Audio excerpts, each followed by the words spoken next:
Good evening, everyone, and welcome to our next instalment of the Village Law Initial Consultation. I'm Darren Lutton, admin at SEQFC, and tonight I've got a player who in the late 90s, early 2000s was a pretty big deal in both Australia and England.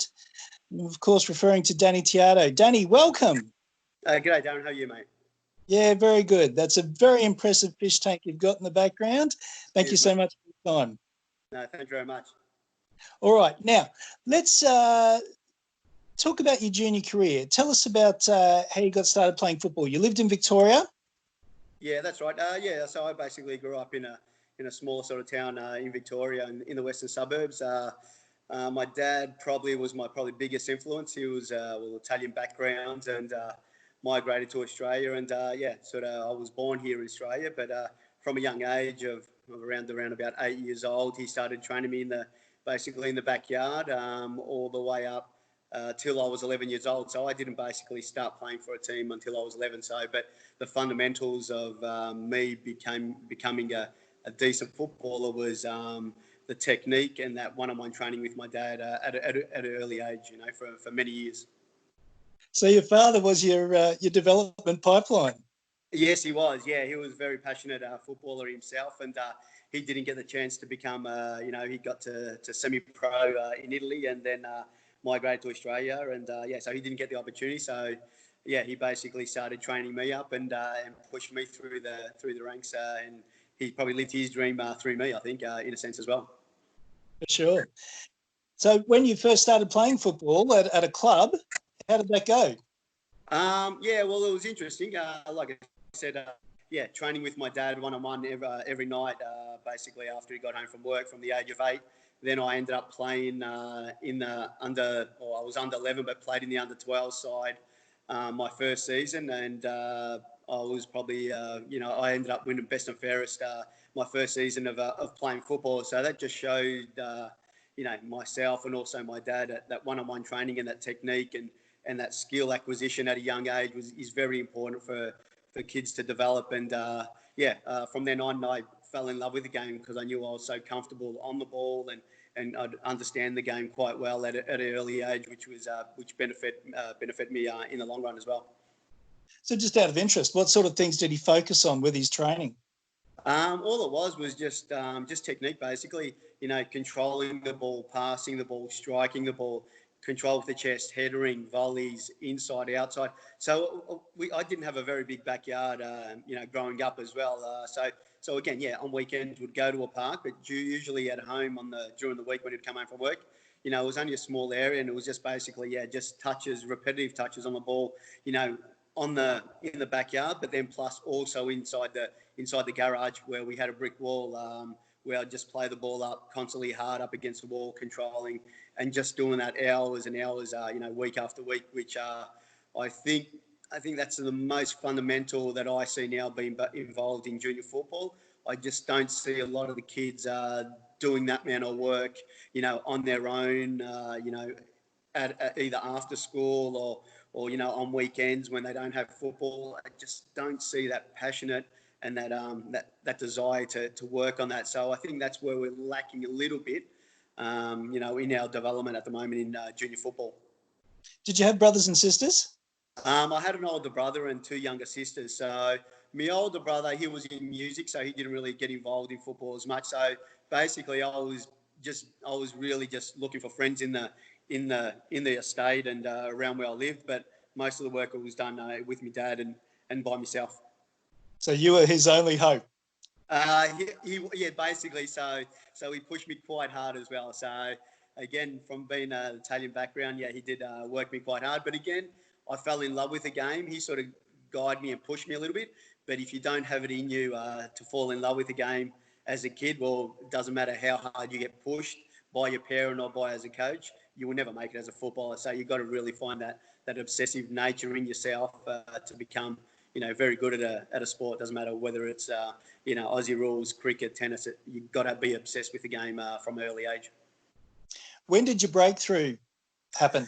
Mine was quite late. I was always physically a smaller, shorter player. So again, I had to work double as hard to try and compensate for the lack of my size and physical ability. Because again, playing back in Melbourne, you're playing against Greek, Croatians, Italians, all different kinds of cultures at the time, and or just Aussie boys as well. They're always much more physically bigger and stronger than me. So my dad always said, well, you're going to have to be smarter and use your technique and your ability instead of trying to use your physical attributes. So I missed out. I'm always tried for state squad, Victorian state squads, under 13s, under 14s, under 15s, under 16s, and again, kept on getting rejected year after year. I'd make the trials, get down to the last sort of batch of boys. They'd always pick a squad of 18 and always miss out on that last hurdle and that stepping stone to be, to represent my state. And again, I think that as much as it hurt, I think that inspired me to work harder and improve all these coaches and all these people that, didn't think I was strong enough, didn't think I was physical enough to become a footballer. I think that inspired me to work harder year after year, and then eventually, after all that hard work and that, that desire that my dad instilled in me, by the age of 18, 19, that's when I started making inroads to the old NSL at the time. They're always picking the bigger lads, eh? Again, it's strange, but again, now that I'm involved in junior football as well, I still see it even today. It disappoints me in a sense because now when the competition, especially here in Queensland, now where we've got some teams are vying for to be in the NPL under 13s, other teams so that aren't in it, because at the moment we've got the group of 6 or 7 who have already been nominated to be in it, and then there's other teams that are playing to try and get in the NPL side, whether it's under 13s or 14s. Again, I'm going to watch these sort of other teams and clubs as well, and all I know there's some good kids who physically aren't in those sides, but they're left out only because they're physically smaller, and they're just picking the bigger boys, so they're guaranteeing that club. I know it's based on 4 or 5 teams, but they're basically all the kids that we're playing against. Mate, all the kids at 13, 14, they're all like 6 foot tall. They're huge kids, but technically they're not great. They're not very good at all. And I'm thinking, how are we trying to produce kids down the track when all we're trying to do is win games and not develop the kids? You know what I mean? Week in and week out. So we're already behind the 8 ball, progressing forward in Australian football as well, grassroots football. Okay, all right. We're going to come to your coaching career at the end, but it seems to be a recurring theme throughout. But it's great, love it. Good. All right, so you're playing in the NSL for Bulleen, is that right? Basically Bulleen wasn't at the time in the NSL. That was the one below. So it was in the second. Or you had the old NSL. Bulleen at the time was just below that. So I basically was playing reserves and first team football at the time there at Bulleen. I sort of got into the reserves at 18. Ended up playing for the first team at 19 years old, and doing quite well. And basically Melbourne Knights. There was a game between Melbourne Knights and Heidelberg United before our game. It was a cup game, I think, that we had before their game at Bulleen, and I done quite well. And the coach at the time was a Croatian coach, Mitko Bazic, who was out at the game, and he basically contacted the club Bulleen and asked for my number and said, would I like to go down there and have it train for a week, because he quite liked watching me play the game before them, sort of thing. So then went down there for the week, and by the end of the week he goes, I want you. You're going to be with me, here with Melbourne Knights, and I want you to be a part of the side. So that was my looking really into the old A-League, the NSL as it was back then, and sort of made pretty rapid inroads straight away in my first season with Melbourne Knights. Yeah, fantastic. And I remember seeing as well, and just you seem to match your technique on the ball with the pace as well. You're always really fast. It was great to see. It was you must have really enjoyed the league. Yeah, good. It was, like I said, it was very competitive. When you're 18, 19 and you're playing with, back then there was that older mentality and older school, training and games where, you had to stand up for yourself, because, you're getting kicked around, by older senior pros who were in their 20s and 30s. And if you didn't stand up for yourself and look after yourself, there was no way I could make any inroads. So that was a bit of a learning curve for me as well. By I think that's where I probably got my sort of tenacious attitude from, because again, getting kicked pretty hard in training, kicked in games. So I had to basically stand up for myself and give as good as I took, sort of thing. So yeah, that was a great, learning curve for me at a young age as well, that, it's not always going to be pretty at times. You've got to put the effort in as well, physically, not to either get injured or get hurt as well. Yeah. The move overseas to Salernitana. Yep. So basically, I sort of started making inroads in the NSL. So I made the under-23 side, and then also represented the national side as well. In the first couple of years, I was at the Melbourne Knights. So I ended up going to Atlanta Olympics in 96 with the under-23s, Early Roos, and ended up playing over there, and basically getting spotted by a scout, which took me over to Switzerland at the time and signed me up under a club called FC Baden. And so the president and the agent that picked me up, they put me under FC Baden, under their playing group, and then loaned me out to a Serie B side in Italy, which was called Salernitana, which was on the outskirts of Naples, and and they were in the Serie B. So there was that was again, even though I've got the Italian background and I had dual passport, I had the Italian passport as well. I was still classed as a foreigner, and they called me Skippy for most of the time I was there, sort of thing. So yeah, that was again, it was a learning curve. It was a tough introduction to professional football as well, because from being at the Melbourne Knights, there was probably a group of boys at the time, the likes of me, Mark Viduka, Joe Spiteri, Joe Semenich, Joe Butcher. There was a few of us, Frank Urich as well. There was about 5 or 6 of us. We'd go train in the mornings, and we'd do a session in the morning, and then we'd train in the evenings with the whole team as a group. So we'll already establish ourselves as professional footballers, because at the time it was still semi-professional, the old NSL. There was only a handful of players that done it professionally. All the rest were still working and then turning up to training. So we already had a bit of a mindset to try and do that and develop ourselves. But when I went to Italy, the training and the intensity of training was another level again. So that was something that I had to get used to as well, which,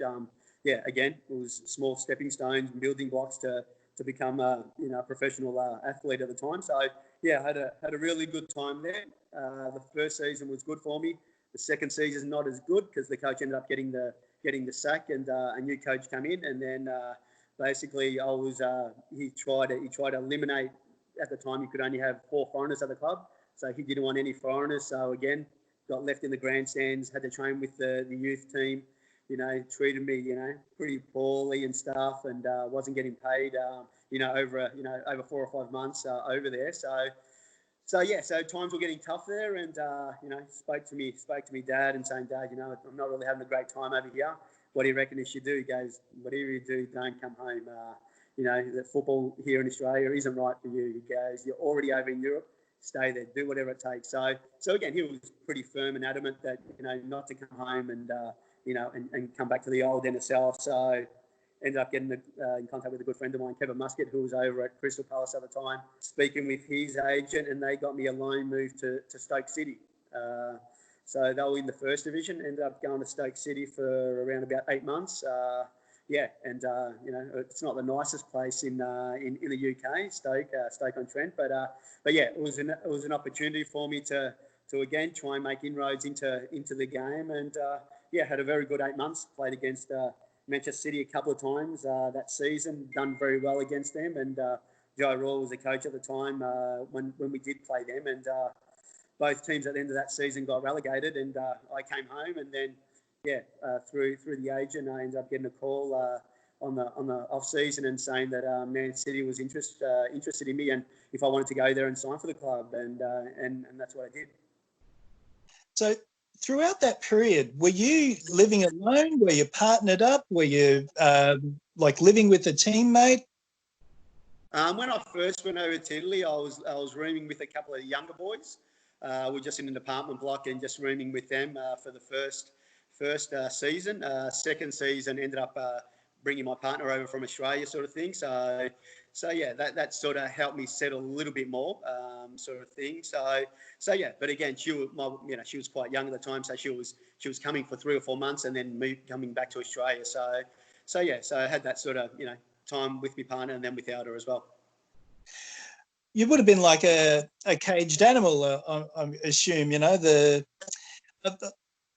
Although you've got an Italian background, could you speak Italian?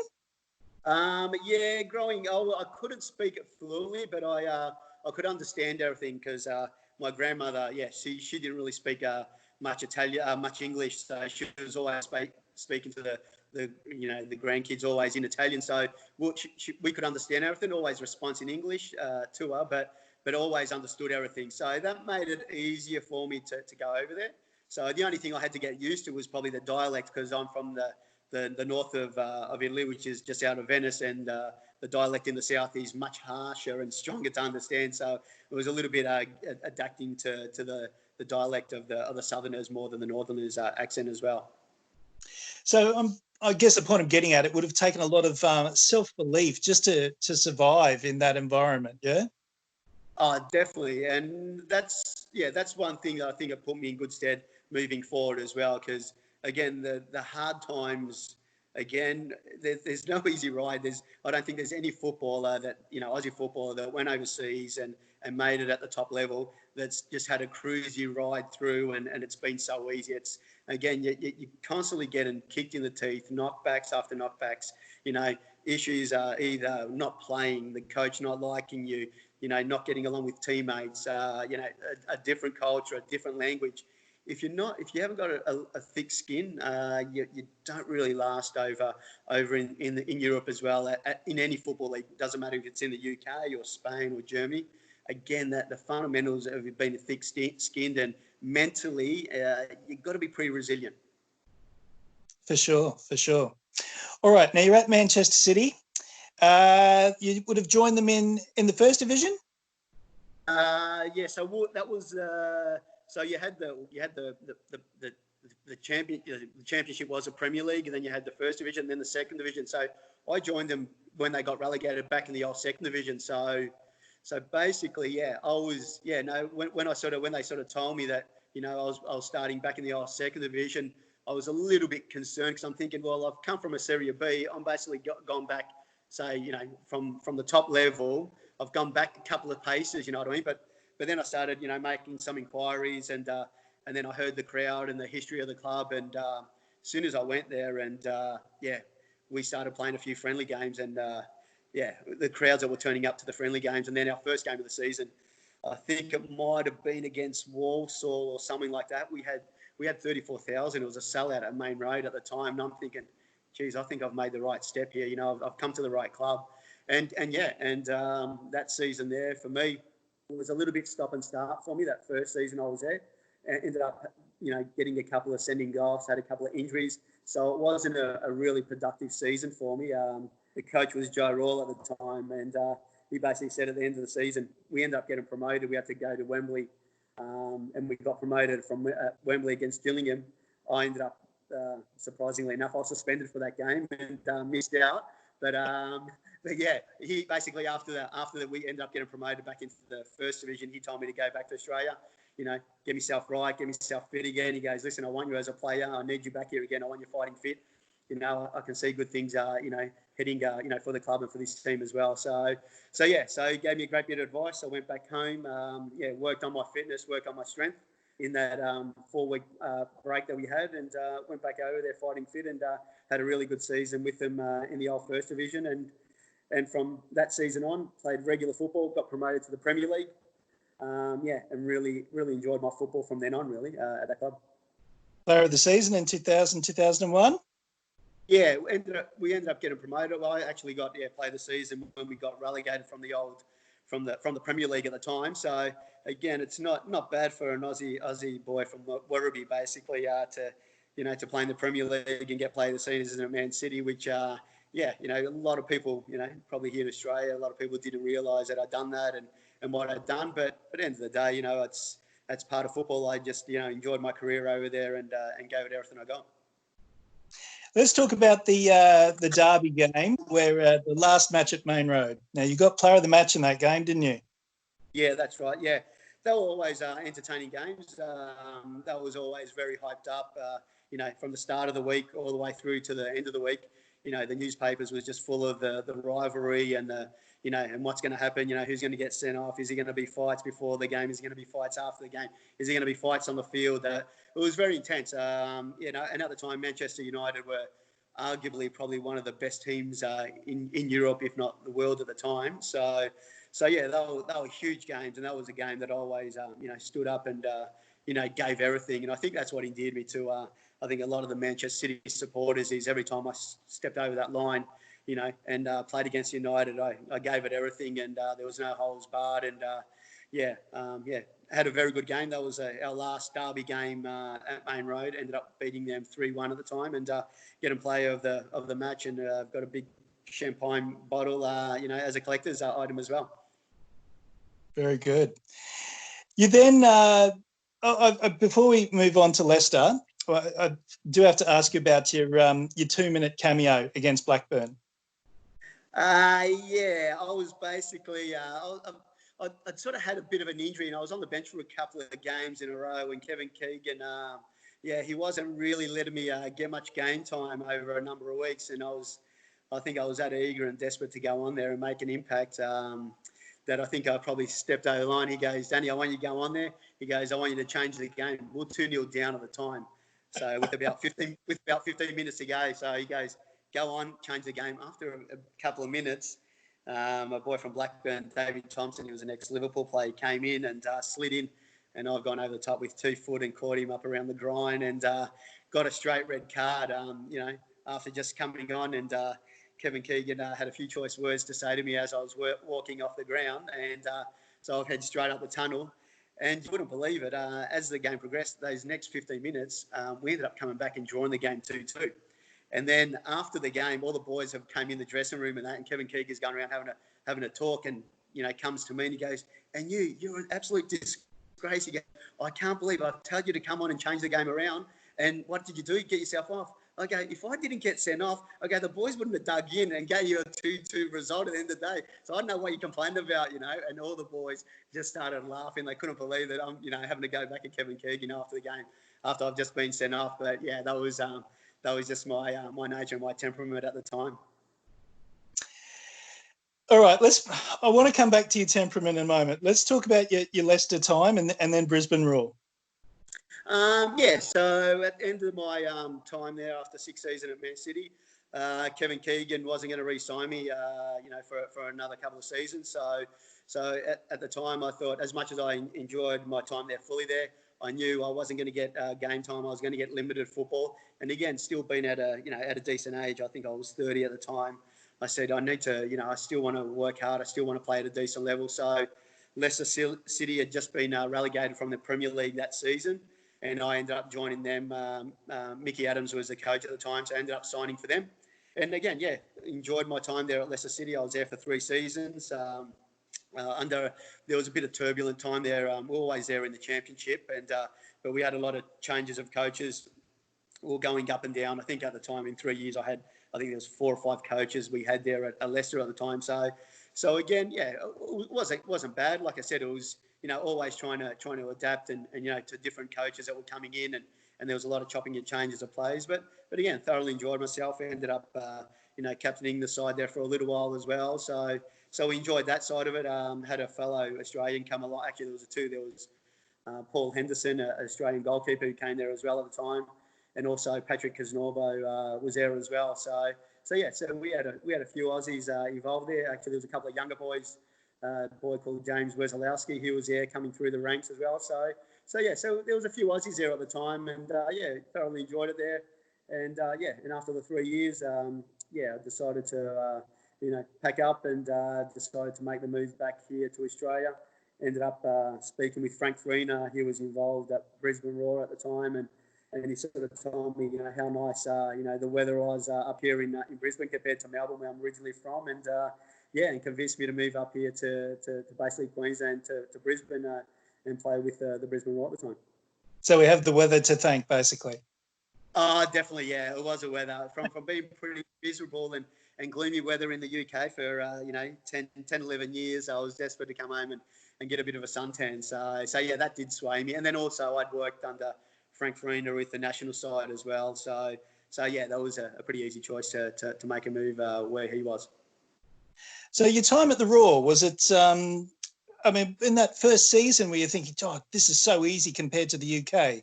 Or was it just a different type of dynamic that you had to work with? Yeah, I wouldn't say easy, again, because, again, the calibre of players weren't as high as what I was used to. So again, you really had to give everything you had. And again, I've always been a player that always wanted to go out there and give 100% and work hard. So I probably had to work a little bit harder at times. It was lucky that Craig Moore sort of came back at the same time as well. We had a few more experienced boys. So we'd sort of try and carry the side a little bit more and put more of effort in. Had to communicate a lot more for the boys. Trying to guide the players as well in training. So again, I wouldn't say easier. And then also coming back and also playing, in this climate, in the weather, through the summer. Again, that's something that, we're not used to from playing in a cold environment. And again, that does make a big impact on, how much work you put in, how much you run, how smart you have to be with your run. So the game sort of, slowed. It did slow up a little bit, but you had to sort of, contend with a few different factors in the game here in Australia as well. Sure. So do you look back on your Raw career fondly? Yes, I do. Yeah, I thoroughly enjoyed it. Yeah, there was no doubt about it. Again, I enjoyed myself.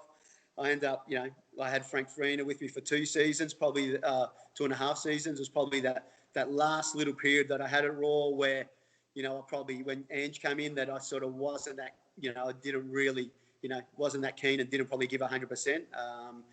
Probably I was probably I played a season, probably 1 season too long, to be honest. And, that final season for me, it was a little bit tougher. Frank Farina gave me the time to recoup after games and just get my body right for the games.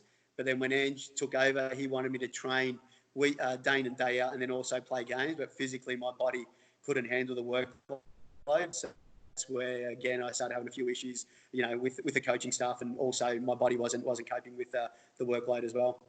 Sure. All right, we've only got a little bit of time left, so I'm just going to quickly run through a couple of things. We haven't even talked about your national career yet. Playing for Australia. Yeah, that was great. Yeah, again, I thoroughly enjoyed it. Representing Australia a number of times. The only probably disappointment thing that I never eventually went to a World Cup. That was probably doing a little bit of myself. I ended up getting a call from Graham Arnold at the time, just before the qualifiers for the 2006 World Cup. At the time, I was captain of Leicester. It was leading up for the last couple of qualifiers, and they had a camp in Holland, and asked me if I'd like to come along. I was a little bit disappointed because I hadn't been invited a number of times leading up to that.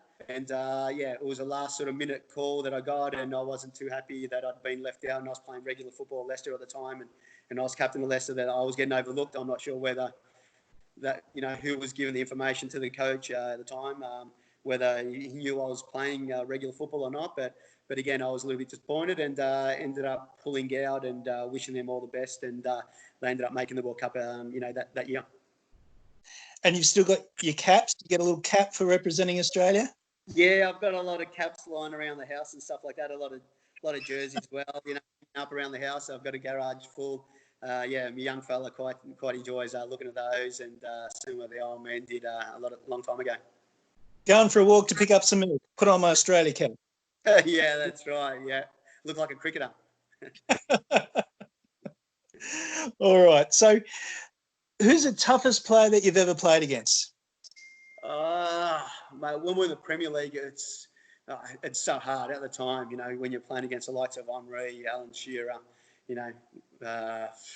There's that many, a list of them. But I think the hardest player, I think when we opened up the stadium of Manchester, when we moved from Main Road, we ended up playing Barcelona in a friendly game, and again I ended up playing against Ronaldinho, and he was again by far, he was the best player that I ever played against. He was just unbelievable, so strong and powerful, and his technique and ability was incredible. So that was a great little game to be involved in.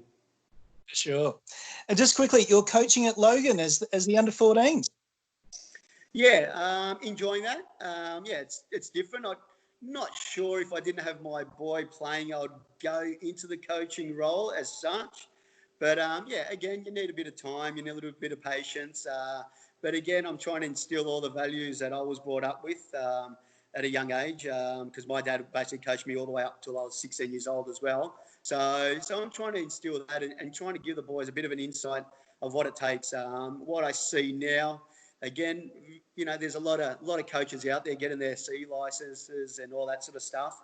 But I still think again, it's all well and good putting on good training sessions, but just have that little bit of an insight in talking to the players and giving that guidance and giving that understanding what it takes. I still think we're lacking. I think overall we need a program not just to coach these coaches who are getting their licenses, but also how can they work in speaking to the boys, the fundamentals of the game, what it takes to become a professional footballer. I think that needs to be another part of the C license. It probably needs to be put in place for these people who are, it's great that they're going to do their license, which I, thoroughly enjoy that people are doing it, and going off their backs and doing it. But there just needs a little bit more in that C license so they can guide these younger kids and give them the right information, just the way they talk to them as well and explain things to them.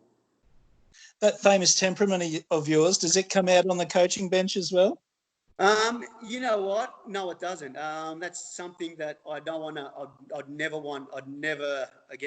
be aggressive to another coach, a linesman, a referee, to another kid. I'd never yell at my own kids. I'd never yell at someone else's kids on the opposition.